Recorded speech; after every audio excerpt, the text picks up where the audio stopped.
Rise and shine, people! Let's proceed with chapter 2 of the book Children of the City by Amadis Guerrero. Later that evening, the news was relayed to Victor's mother, and she fell into hysteric. His cries betrayed not only anguish but fury and frustration as well.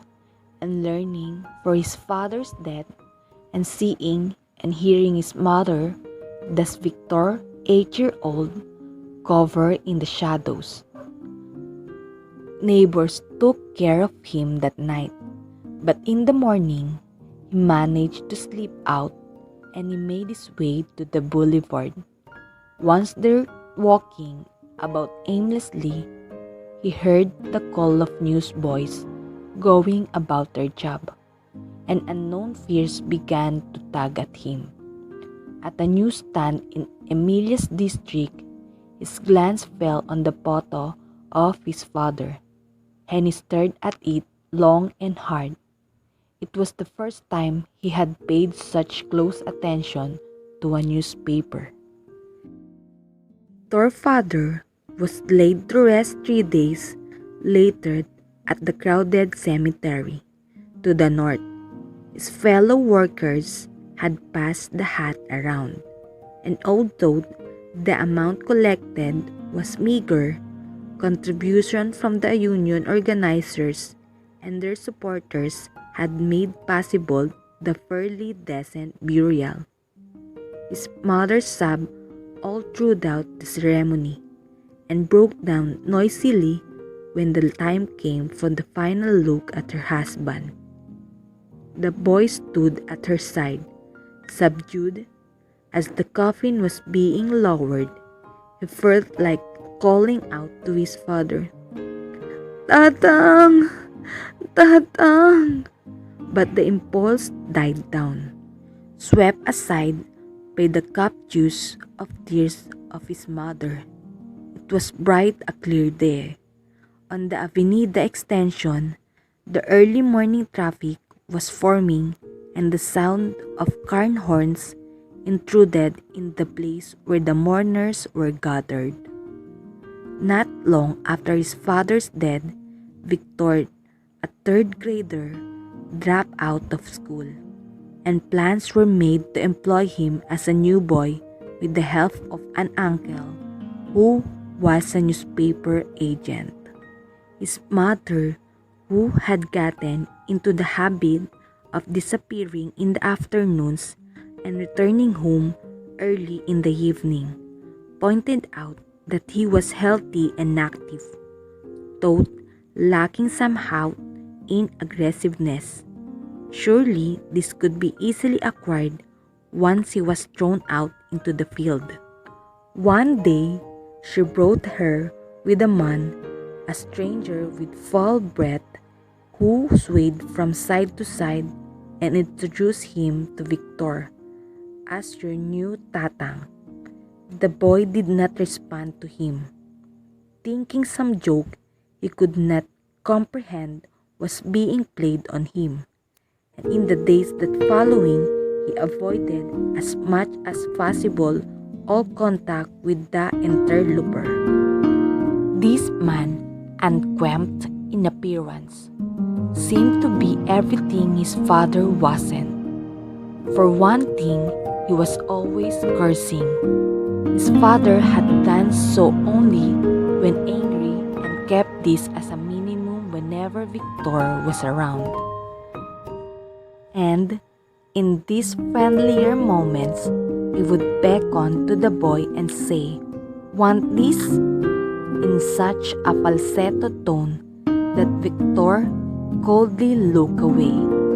At night, he heard strange sound behind the patityon, accompanied by his mother giggling and the man's laughter, and he felt like taking a peek, but some instinct held him back. He was disturbed no end. One morning, a week after the man moved in, Victor woke up to find him gone. along with his mother. In their stead stood his agent uncle, Tio Pedring, who said his mother had gone on a long vacation, and amid assurance that she would come back soon, informed the boy that he was to start to work immediately as the courier for the newspaper he was connected with. "It's easy," Tio Pedring said, and the forthwith briefed with him on his duties. He was to report at the plant every night at 9 o'clock, wait for the first edition, which came out at 11 p.m., and observe the routine. He was to sleep right outside the circulation offices, and then awaken before 4 a.m., for that was the time the city edition was made available. A number of copies, perhaps 15 to 20, would then be turned over to him. It was up to him to distribute these into the Blumentritt area. Tio Pedring, his mother's older brother, and a thin man with a nervous think, gave him the names and addresses of 10 regular customers. His own contact, so as to dispose of the rest of the newspapers allotted. When he was off duty, Victor could stay in his uncle's Blumentritt place, and for every newspaper he sold he would get 3 centavos. No mention was made of resuming the boy's interrupted schooling. That evening, at the appointed hour, he went over to the newspaper's building located in the downtown section, and was greeted by the sight of scores of frogs, barefooted newsboy, swarming before the dispatcher's section. A few were stretched out on the pavement, asleep on the cartons, then served as their bed, while others were having their supper, bibingka and soft drinks, from the turo-turo that catered to them. The majority just miled around, grouped together in the tight bunches, playing their crude game of checkers, or simply loafing, awaiting the call to duty. The noise of their conversation, loud and harsh, and punctuated by the words like "blank," filled in the newspaper's building. In reply to his hesitant queries, the guard directed him to the distributing center, a stifling, enclosed place adjoining the printing presses. Victor entered, knowing that the notice which said "unauthorized persons kept out" was not meant to those like him, and for the first time he heard the throbbing of the machine which daily poured out thousands of newspapers' copies.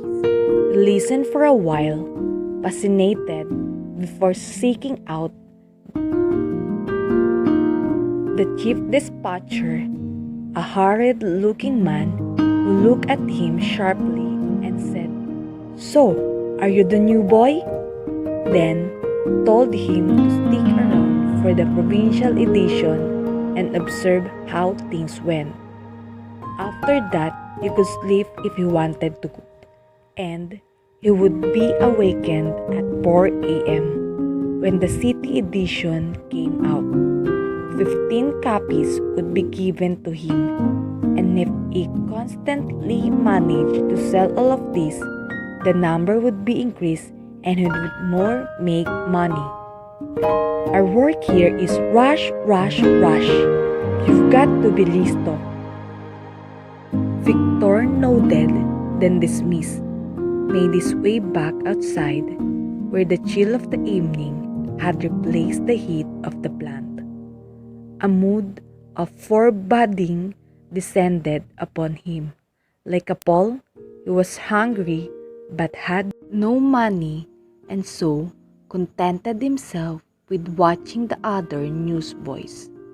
He wanted to mingle with them, but they didn't seem to be very friendly.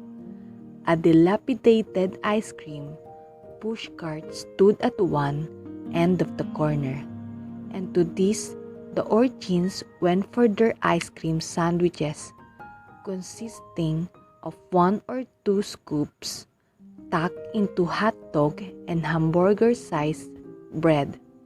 Beside, it was a magnolia cart patronized by the outsiders. One boy stood out from among the throng. The other called him Nasho. Like all of them, he wore a dirty t-shirt and faded short pants and had skin disease on his legs. But cheerfulness emanated from him, and he seemed to enjoy a measure of popularity among his companies.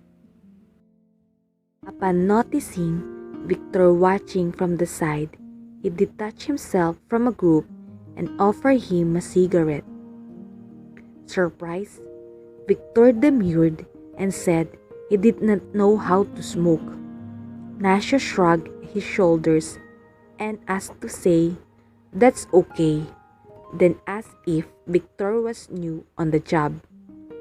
Upon receiving a reply in the affirmative, he nodded in satisfaction and told the others to learn from him, for he would teach him the trick of the trade, such as how to keep a sharp eye out for customer, how to swiftly board a bus or jeep and alight from it while still in motion, and so on.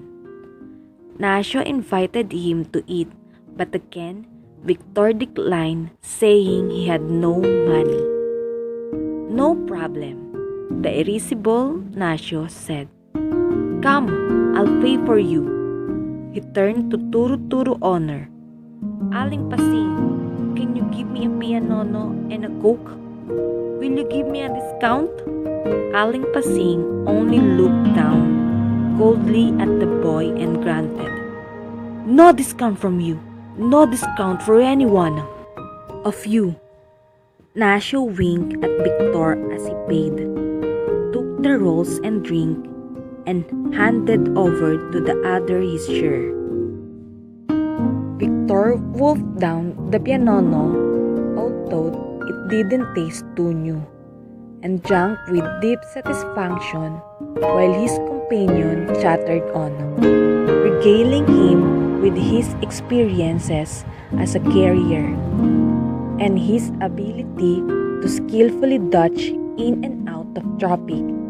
He disclosed that once he had been sideswiped by a car, but escaped only with a few scratches, and boasted, "I'm the fastest newsboy in Manila," Nasho said.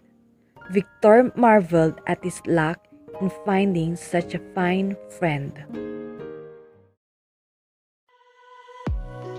Are you happy that Victor has finally found a new friend?